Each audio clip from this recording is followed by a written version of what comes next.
Well, anyhow, we're doing a bit more painting here. I've had to get rid of the stuff off the computer. They muted the film, so I've had to make up my own little bit. But anyhow, I'm in here and I'm working on the sky and trying to slowly get into the painting so I can work over this one over the next couple of days or so. I've got about 3 or 4 big paintings that I'm working on, and I've got about two on the go, and I'll start this one too, get back into this one, and this will be a lovely painting with the pivots here coming down the river near the boat ramp where the new bridge is going to come through. But I'm just trying to get that sky right, because before I can move through into the background of the trees and the bank and the floods, the bank and the reflections, I need to work on my sky and do what I can do there, Jack's just started to jump up on the couch and knock everything, and take over, Jack. Do what you fucking like, mate. Anyhow, go on. I'm just here trying to do my little thing. I don't know why I do this shit anyhow. It just fills in my time, But anyhow, that sky is looking good. I think I've repeated it a couple of times now. But yeah, like I say, I've been using Pathlo Blue, a bit of Magneto or whatever it is. A little bit of Cad Red and that here and there too to warm things up a little bit. Let's get nice little greys out of that. And, subtle little warm greys and stuff. And the Pathlo Blue, it's pretty powerful.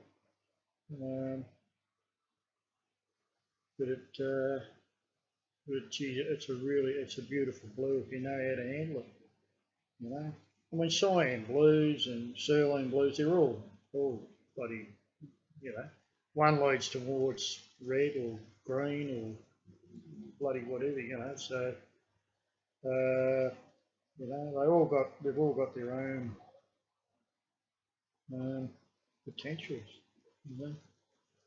But anyhow, I like my little Pathlo Blue, and it's what I used in the picture painting when I was down the river, and so it's the one I'll use come through in the sky. And maybe later on tonight I might be able to work on the trees in the background and that for a couple of hours, and just see how things go there. But yeah, I hope I can do these paintings on video right through to completion. It just all depends on how long they bloody take me, I mean, in between these, I do a few little ones so I can sell it on the spot now, so that I can make a few bob, because I'm just working on these big ones, taking me a while, and before I finish these, I'll probably start other ones too, I've already got my mind on a big sunset and a misty evening along on the river, but I've got to find the right compositions and that to suit the painting, and to suit, my appetite. Yeah, so, yeah.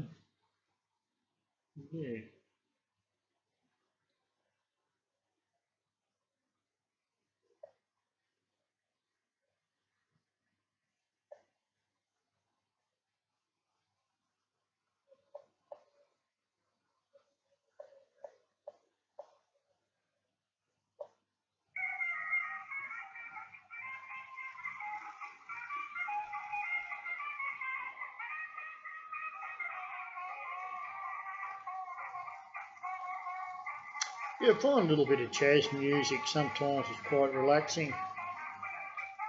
When I'm painting, even down the river, I have ABC on, listen to a bit of talk back, but I love the music they put on there, sort of thing, and sympathy music too.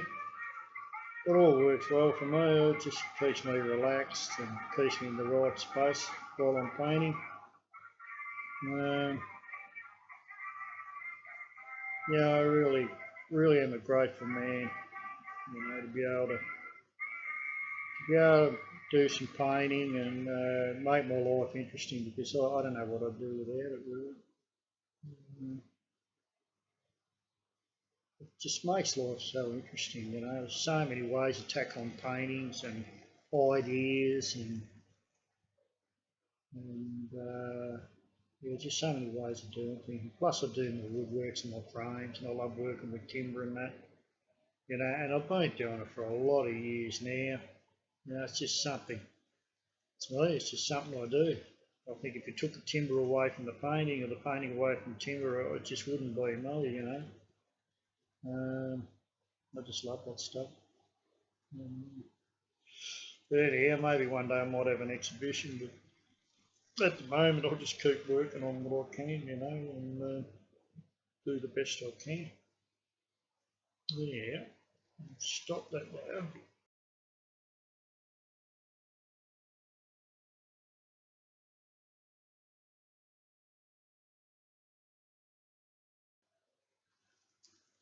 For people that want to paint, take up painting and things like that, it's a lovely way of life. I just say people are always asking me, bloody, how long it takes to do a painting, well, I spent a lot of money and a lot of time on canvas, and a lot of money on canvas and brushes and paints, for Christ's sake, and things over a lot of years just to get where I am today. But I've had the love and the passion for it. That's why I've kept going, and it pays off. In the end, I can paint stuff that I'm pleased with now. Get satisfaction out of it when I'm finished, And it's like a little journey. I go into my painting and work on all these different lights and darks, colour and lines, and put them all together in my little brain and my creative buds, and create a painting, And I mean, it may be a heap of shit to everybody else. I don't really give a rat's ass. But the fact is, it gives me I just get so much out of it. I just love the journey, going into the painting, and which I'm doing right now, is I'm working on this sky, and I'm going back into the painting, trying to get my feel back into the painting so that I can work on it and take it up to the next stage.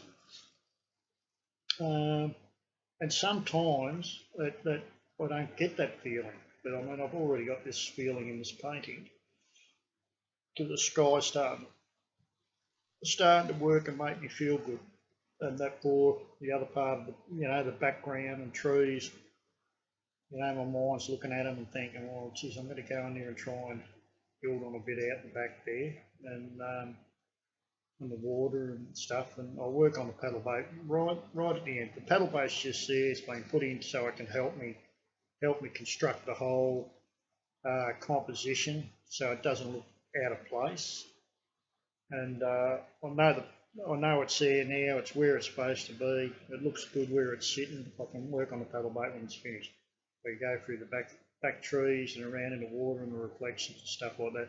In fact, I can go through and complete the whole thing if I wanted to, but I won't. I'll probably work on the paddle boat a little bit too, and reflections as I'm coming in. But those trees, even the trees in the foreground, once you start building into them and build the foreground up, it starts to pull it forward and push everything else back. And at the end of the day, it's a painting that's been painted on the spot. So and I haven't copied it to the exact thing, because I just can't be bothered technically trying to capture every branch or every trunk or anything like that. What I try to do is capture some sort of feeling, some sort of balance, some way that it looks good, makes me feel good when I'm looking at it. It looks balanced, and that's all I do with the trees, And when the trunks could be in the actual photo, could be a little bit fatter or a little bit skinnier or whatever it is, you know. It really doesn't matter, you know. And even when I'm putting the foliage in, I might be light on the foliage or a bit heavier on the foliage in some places, because my brain will look at the painting and sort of balance it out so that everything sort of sits where it should for me, so that, you know, the painting is me. It's my feeling that I'm putting into the painting. Balance, colour, structure, the whole thing. You know, it's just like every painter is unique. If we had 1,000 painters here today painting the same painting, we would be all totally different. And nothing meaning anyone better or any worse than anyone. It's just where we would be painting, because we all see colour different. We all see structure and lines different. You know, our feelings and emotions are different. So what it does, it gives us that individuality when we're creating, you know. And this is my creation. You know? And the other thing you look at when you look at this painting, there's not another one on the planet. You will not.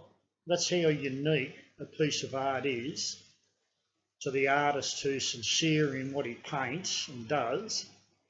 You won't find another painting on the planet like this. This is the only one. You know, and there's billions and billions of paintings all over the world, but this is the only particular painting of this spot that's painted by me. So it's not copied. It's used by photo. It's been painted on the spot. It's been worked up on the spot, and then the photos that I've taken, I've gone home and run them through the printer to get up a bigger thing, because my eyes are bloody not that crash hot, so at least I've got a bigger photo to work at.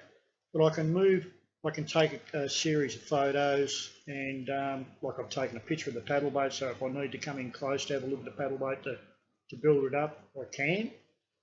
And a couple with just a little bit of light change. The photos haven't been played with on the computer, you know what I mean, in photos where you can saturate and all that sort of thing. The actual photos are actual digital photos that I took on the spot. So really there's not much change in any of it. So with those photos I can actually work through and have get that similar effect of what it was on that day. And you know, the good thing about digital cameras is you've got instant photos, and if you've got a printer, you can print out your compositions and you can move the composition around. Well, you can't do that if you've got to get photos developed and stuff like that. You've got to wait all this time. I could go and take the photos this morning, do the painting like I did here, this painting here, and use the photos, come home, put them through the printer, and actually pick the ones that I feel that work with the photo on that day, on that time, and I can be painting through for the rest of the day, working on photos as well. So, you know, we're in a great old world of creative stuff, you know. For the artists, we've got so much material, you know, to work with. But it doesn't matter how much there is, it's still the feeling that you get out of it that's what keeps you going, you know. Like, it's just, you know, it's just that feeling, that compassion, the passion, sorry, that keeps me going with my painting, you know. But there, it's, you know, just plugging away here, and I'm moving the paint around, blending it in with the brush, and I'm only using a very small brush, but it makes the paint interesting too, rather than just having a big brush and you know, blending in all the paint there, because I can tend to get a bit greedy and cover paint real quick, and really when I've got a little smaller brush, I can sort of play with the paint a bit and blend and move, and it's training my eyes while I'm doing it. I'm actually learning while I'm actually painting. I'm actually learning and training my brain while I'm working with that paint. And you know, and the other thing too is working from 2 or 3 different paintings. your brain is changing in all those sections of the painting. One painting might be late afternoon, one might be morning, but it doesn't particularly matter. It just, you've got that change in the painting, so your brain is working to change those colours, and it helps you. It's training. It's like a bloke going down the gym and pumping his muscles, with his weights and stuff like that. The painter is always training, he's always learning, he's always working while he's painting. And that's the other thing, I suppose, that keeps us interested in painting, is that feeling of we're always learning, we're moving that paint around and being stimulated by things, and then when you go back into another painting, you can remember those sections, those ideas, whether it's texture or brush stroke or just a touch of colour, tinted colour on with a stick or whatever it is, to bring in that little bit of light. Look, I'm no magic bloody super duper painter, but I love my paintings. I can sell my paintings, and I can get a good quid for paintings like this. No, not millions of dollars, but I can get good quids. I can get quite a few $100 for a painting. So, but that's really not all. I mean, we've all got to live, we've all got to live, obviously. But I mean, take the money out, but I'd still be doing this if I could afford to do it. It's just bloody money. But yeah. Anyhow, I've got to do my thing, and I don't know what I've done here, but I better stop it and have a